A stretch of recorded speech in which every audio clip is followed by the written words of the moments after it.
barrier to get out to the other side. Emergency services got to the scene within a matter of minutes. One person suffered a heart attack, others minor injuries. It wasn't long before the whole building was engulfed. This is Sky News, coming up.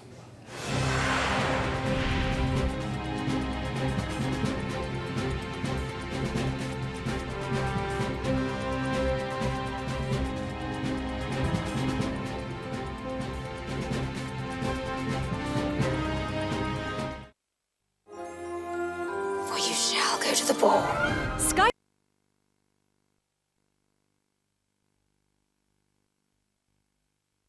Everywhere.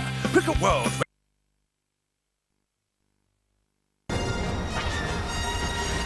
And you can bring the adventure straight to your home.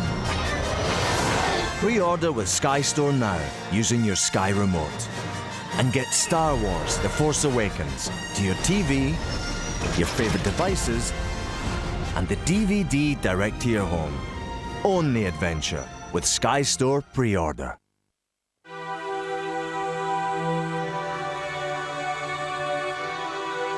North Korea, a paranoid, militarized state. Closed for the most part to the outside world. Ruled by one man and his army. Seemingly adored by his public.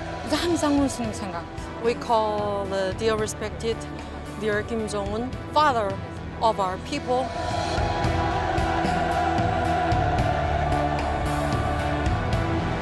But what is normal life like, if indeed there is such a thing? And would we be allowed to see it? We've been told off for saying North Korea, not DPRK. This is our story of 5 days in North Korea.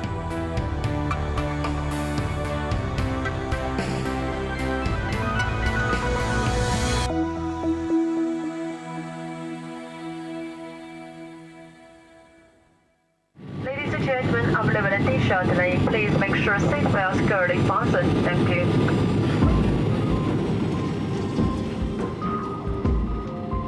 For a country that tightly controls who is allowed in and out, it is actually relatively straightforward to travel into North Korea.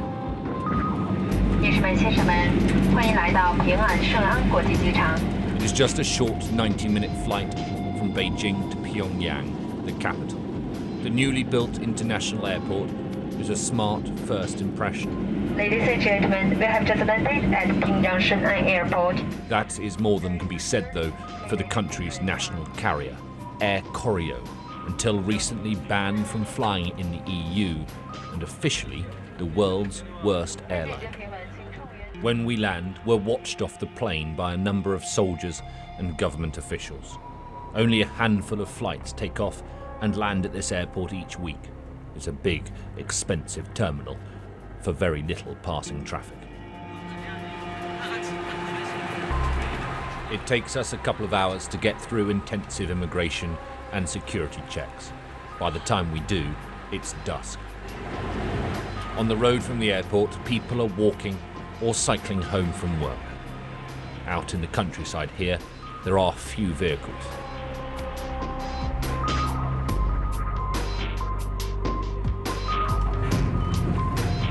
By the time we reach central Pyongyang, it's nightfall. Even in the dark, our hotel stands out as one of the tallest buildings in the city. We didn't book our rooms here, the government did it for us, because this is where most foreign visitors have to stay when they come to North Korea.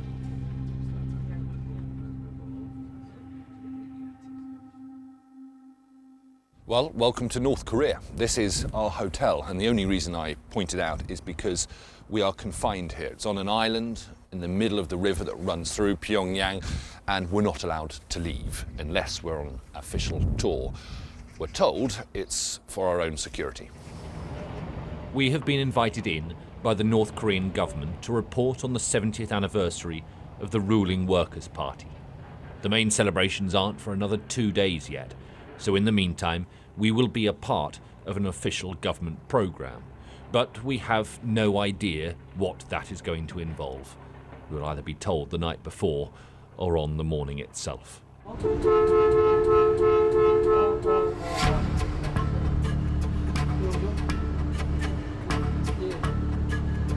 We're heading out to Pyongyang to visit a Buddhist temple. It's a 40-minute coach ride outside of the city.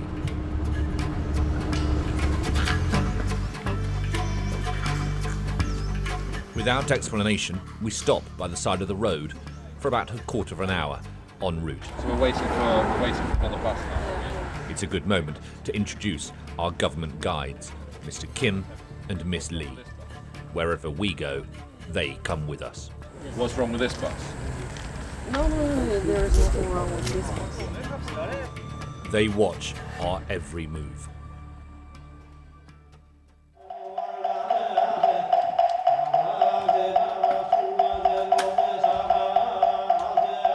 Bringing us to a temple for our first visit is a strange choice for a country that doesn't have an official religion. But it is rather beautiful, admittedly, and we have been told quite clearly that with Saturday's anniversary celebrations looming, we must only film beautiful things. Not many people in North Korea are Buddhist. Most follow what's known as the Juche idea, which was laid down by President Kim Il-sung, which effectively means that every man is the master of their own destiny. So I think if you're looking for a deity in North Korea, it's Kim Il-sung. It's our first proper morning in North Korea, and we are already in trouble. We've just been told off for saying North Korea, not DPRK, which is the official name for the country, at least in North Korea, and questioning my use of the word deity to describe Kim Il-sung, which they don't quite understand. Is everything okay? So we have to move together. Yeah. So we are now going. Can we go down the road to film in the village? No. No? We should move here in one bus. But can this bus go down? Other people on this bus want to go and film in the village. So can we go and film in the village? It's rare to leave Pyongyang and travel into the countryside, and so we wanted to meet some of the farm workers labouring near the temple, but Mr. Kim said no. Images of Kim Il-sung and his son Kim Jong-il are everywhere. As I explained the meaning of the word deity to Mr. Kim and Miss Lee, we passed the Kumsusan Palace of the Sun. Inside this imposing mausoleum, the two former leaders lie in state for grieving Koreans to come and worship like gods.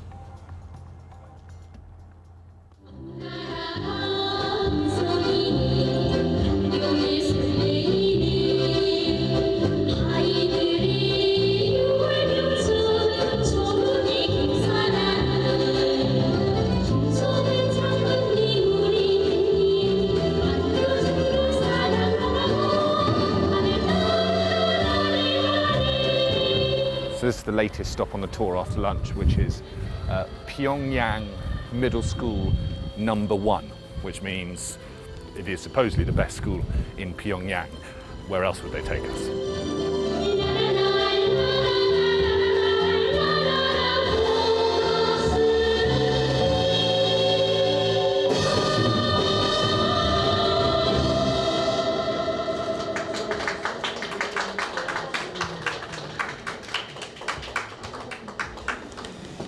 These are the sons and daughters of high-ranking government officials, diplomats and the party faithful. The children of North Korea's elite. Their parents run the country. In the future, they might too. Are the images of Kim Il-sung and Kim Jong-il in every classroom? Yes, we have that portrait. Yeah, the portraits in every classroom. Office, even in our household, we have that kind of portrait. Okay. Why?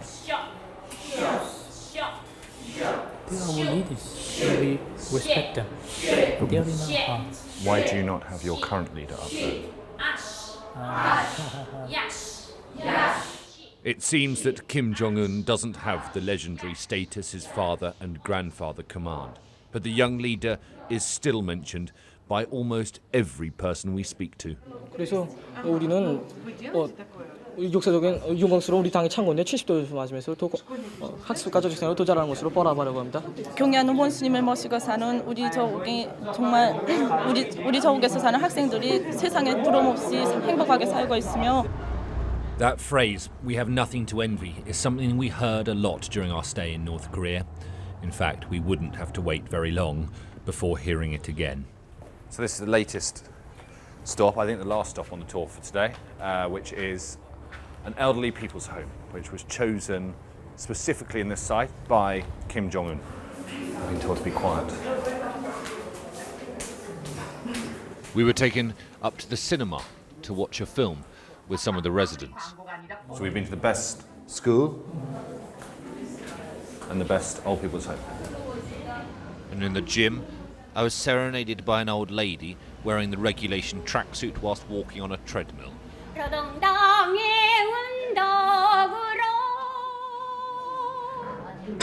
Of course, some of the residents here are old enough to remember all three leaders of the Kim dynasty.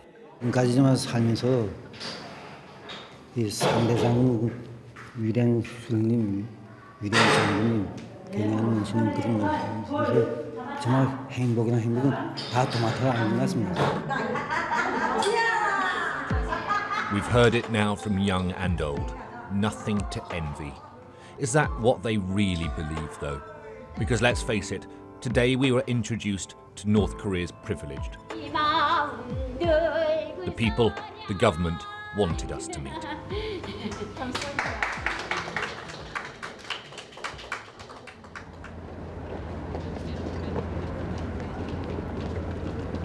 Rush hour in Pyongyang. How many stations are there? About 20 stations. About 20 stations like this. At just over 100 metres underground, this is one of the deepest metros in the world. It was built to double up as a bomb shelter. The stations are grand. They're modelled on the Moscow metro, both in design and as a place for heavy-handed political symbolism.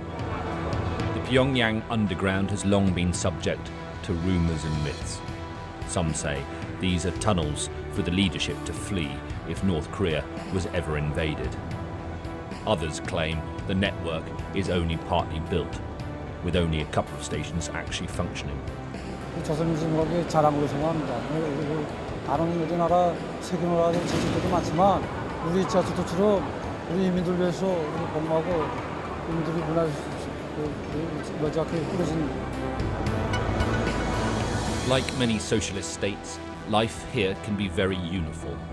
Every adult in this country wears a badge of the ruling Workers' Party on full view and deliberately close to their heart.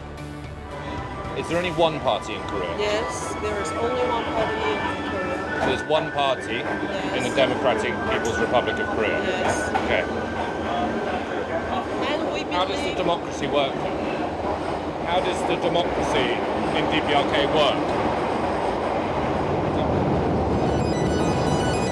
We're fast learning that in North Korea, it's not what is said, but what is not said that can be most revealing.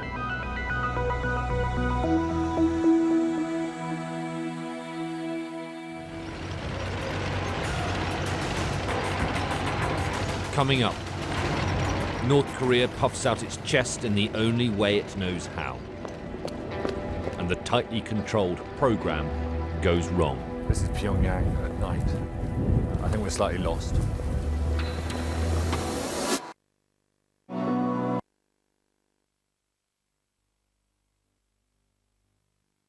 I was so flustered.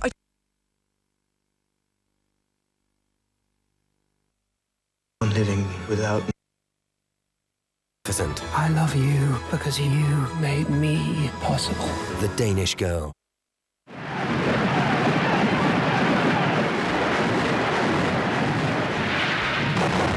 This is the North Korea most of us recognise. An aggressive militarised state ready for war and unable to reason with its neighbours in the south. America is public enemy number one, and they're not afraid to say it.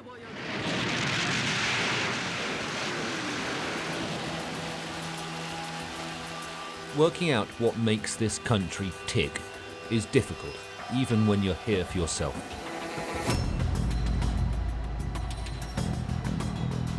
But what is blatantly obvious is that over-the-top military spectacles makes North Korea feel safe, because, I think, they know no other way. We were taken to a museum whose very name is rather over the top. This is the Victorious Fatherland Liberation War Museum in Pyongyang, an homage to North Korean glory. This place is vast. I mean, it is truly huge. Just look at that. But that fits into the whole concept of socialist realism, the idea that bigger is better, is bolder, is braver. It started with the Japanese, occupiers of North Korea from 1910 until 1945. Kim Il-sung, the founder of North Korea, is credited with leading the resistance against them. In 1948, he became the first president of North Korea, and his family has ruled the country ever since. And then came the Korean War, primarily against the United States, hence the hatred for all things American. So you see, North Korea's relatively young history, whether as aggressor or victim, as they would like to believe, is based on war, and that shapes their modern mentality. So whenever there is a national celebration here, you can be sure that a military parade will be the showpiece, and that is exactly why we have been invited. On the way back to the hotel, the traffic is stopped for about 20 minutes to let bus after bus after bus of dignitaries through. They're all arriving for tomorrow's big event.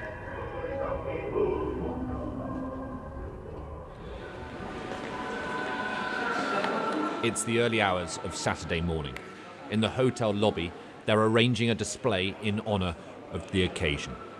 The flowers are named after the country's former leaders. The red is a Kim Jong-ilia, the purple Kim Il-sungia. The personality cult here stretches far. We still haven't been told the plan for later, and so we go to bed and wait for further news. It's coming up to almost 9 o'clock, and to be honest, we were expecting a sort of rap on the door at 5 a.m. or something like that in the morning to tell us to get up and get downstairs and everything's ready to go. But as yet, we haven't heard any word as to what's going on. It could be the weather. It's not very nice outside. It could be a weather delay, perhaps. They've done these things in the rain before. We've spoken to our government guide, Mr. Kim. He doesn't know what's going on. But everybody's gathered down here, delegates, journalists, and we're waiting.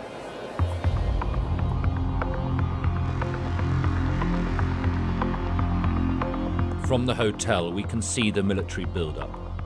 Army trucks, in their hundreds, lined up on the embankment of the Taedong River.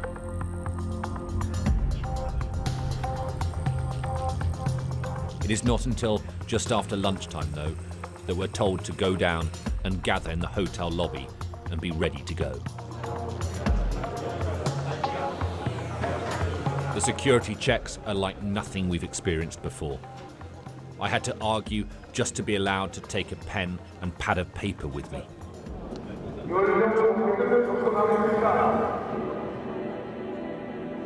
In the parade square, everything and everyone seems ready to go.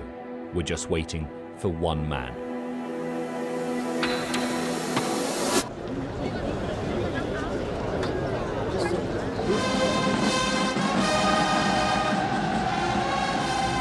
Suddenly, Kim Jong-un appeared on the balcony above us.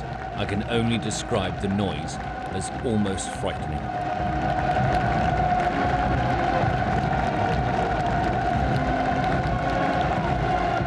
With him was a high-ranking Chinese official. State television later that evening would make a big deal of this.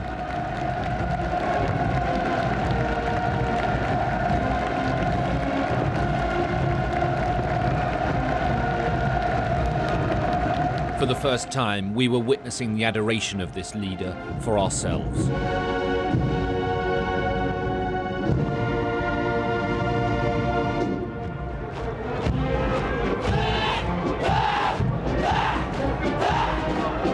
North Korea has universal conscription. There are more than 1 million people in uniform.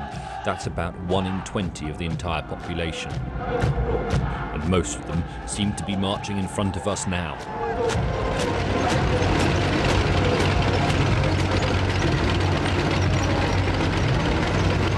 After the goose-stepping soldiers came the military hardware, getting bigger and bigger. As the sun began to go down and the military ran out of things to show off, it was time for the fawning public.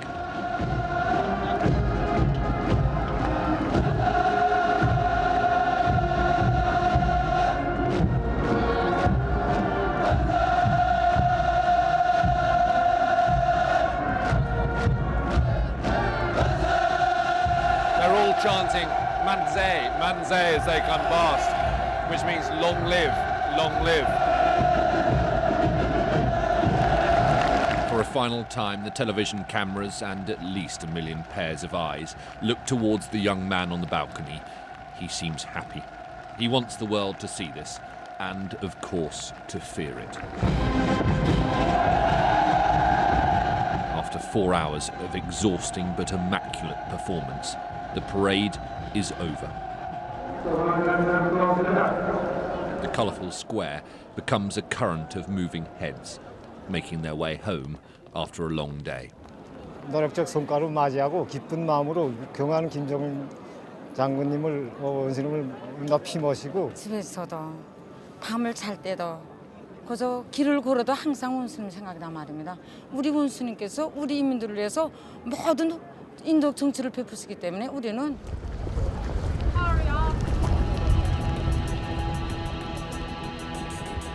On the way back to the hotel, things begin to unravel. This is Pyongyang at night. I think we're slightly lost. Our guide is trying to find us a taxi, but we can't find a taxi. But you'll notice it's pretty dark, not many street lights. And very, very few cars on the streets as well.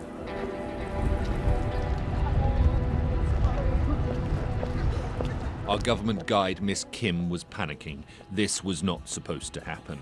But it was our first unscripted, if brief, experience of North Korea.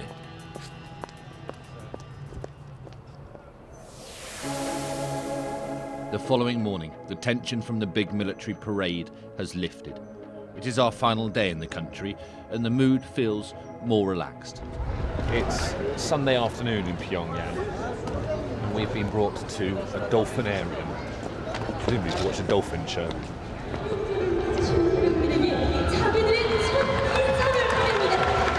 This is not what we expected to see on our visit to North Korea, but the crowd seemed to be genuinely enjoying themselves. Maybe this is how the people of Pyongyang let their hair down. A bit of fun on a Sunday.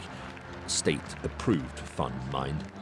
오늘 명절날인데 와서 이제 공연을 볼 수 있게 해준 우리 경애하는 김정은 원수님의 사랑에 대해서 가슴 깊게 느꼈습니다.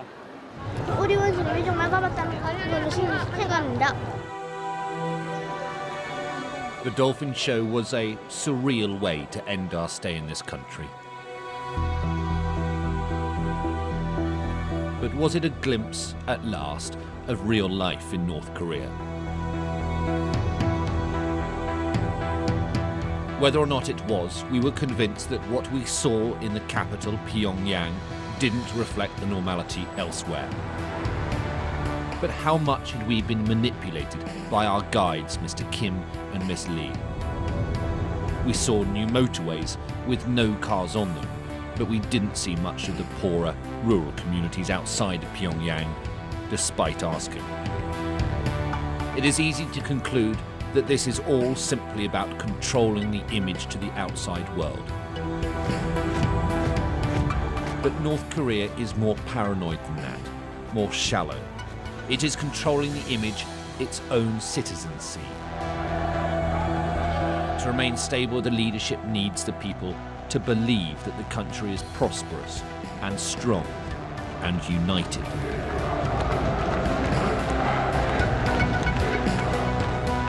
That That is why when North Korea opens up to outsiders, it does so only on its terms. And so, as we left the country after 5 days there, North Korea was shutting its doors once again.